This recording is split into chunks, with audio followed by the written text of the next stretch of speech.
Yo, what's up, everyone? Today, let's talk about who Conor McGregor is facing next at the White House card. That's what the UFC is aiming for. That's what Conor is aiming for as well. So let's look at a few possibilities. Let's talk about a few of them. Let's talk about what the rumors are right now. Rumors that I did not start, by the way. Let's keep that in mind. A lot of people are saying, "Oh, Purse stand him up. Carlos Prats versus Conor McGregor." No, not me. Not me. It all started on Twitter. A few people, one of them being MMA Joey, talked about it. I just took that over. I wasn't sure who was the first one to report about it, so I didn't give credit because I don't know who to give credit to. So it was me. I was not the one that reported. I just saw it on Twitter, right? And I said rumored, blah blah blah. Now Carlos did respond to this, and he said like, "Oh, I don't know what these people are talking about. I haven't heard anything about it."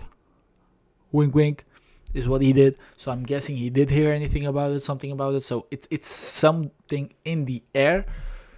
Me personally, I think that the UFC will not give Conor a killer like this. They would want this guy to win, probably, right? They want Conor to win, get his confidence back, and then get into some more fights, right? Because if he just gets cooked, what's definitely going to happen if he's fighting Carlos, he will not be coming back. He'll be like, "Oh, I'll be back, blah blah blah, I want a rematch, blah blah blah," and then it's not happening. That's just what it is.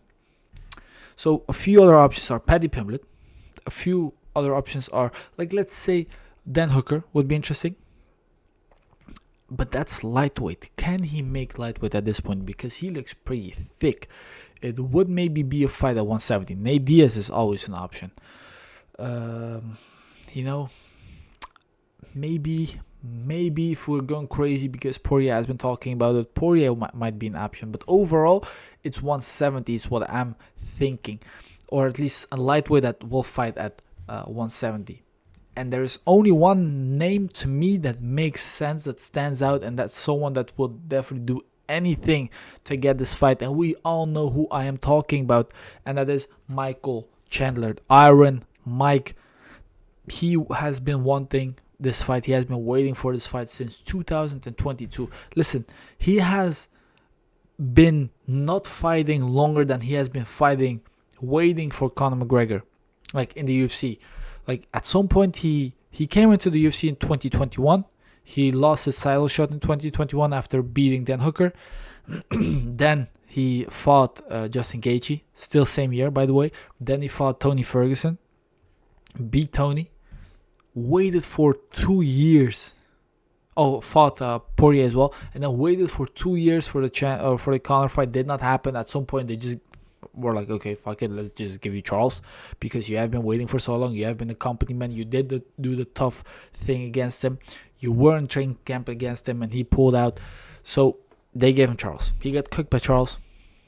Then they gave him Paddy. He got cooked by Paddy, and then now he's still waiting for the Conor fight. He's still hoping. He's still posting about it. He's still talking about it. Bro. Honestly, I'm really hoping that this is the fight that the UFC does. But honestly, let's get real here, bro.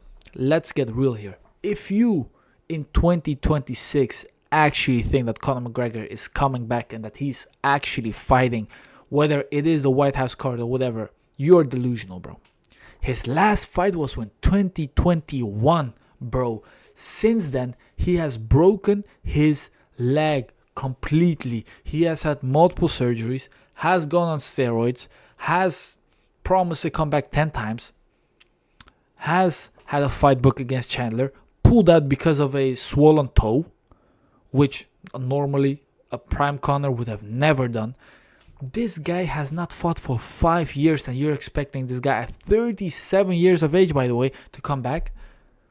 Just because you've seen a few clips of him training with... All of these guys are undersized, by the way. Only one guy where I've seen him spar a 6'5" PFL welterweight or whatever. Besides this, he's been fighting teenagers, training with teenagers, or guys that are much smaller than him that he can dominate. It's clear to me that he's not taking this seriously. It's clear to me that this guy is just talking and he is not coming back. He might say that he is coming back, but I just don't see how he in 2026 makes a comeback. And bro, let's be honest, Chandler cooks him, bro. Chandler cooks him. Like anyone that has been fighting will cook Conor McGregor. He has been on whatever there is on this world, the drugs and whatever, bro. He has not been focused on fighting. He's maybe training for a few months, and he still has the skills. I'm not saying he doesn't have the skills, but he doesn't have the movement. He doesn't have the cardio. He'll probably tire out in 2 minutes just trying to aura farm with some crazy shots. That's what he will do. That's what he did in the last fight against Dustin Poirier. He acted like it was all serious, and then he started like throwing these spinning back shit for no reason. Then started to wrestle because he got tired and because he was getting cooked. Broke his leg as well. He is not coming back. If he is coming back, he's getting cooked by Michael Chandler or whoever on the UFC roster right now. I don't think that anyone on the UFC roster loses to Conor McGregor right now. Like, no joke. No joke. Lightweight, welterweight. I don't think there is anyone that is losing to this guy because he has not been training. He has not been focused. The cardio is not there. Maybe he fluked someone in the first minute. That's all he has. He has the puncher's chance.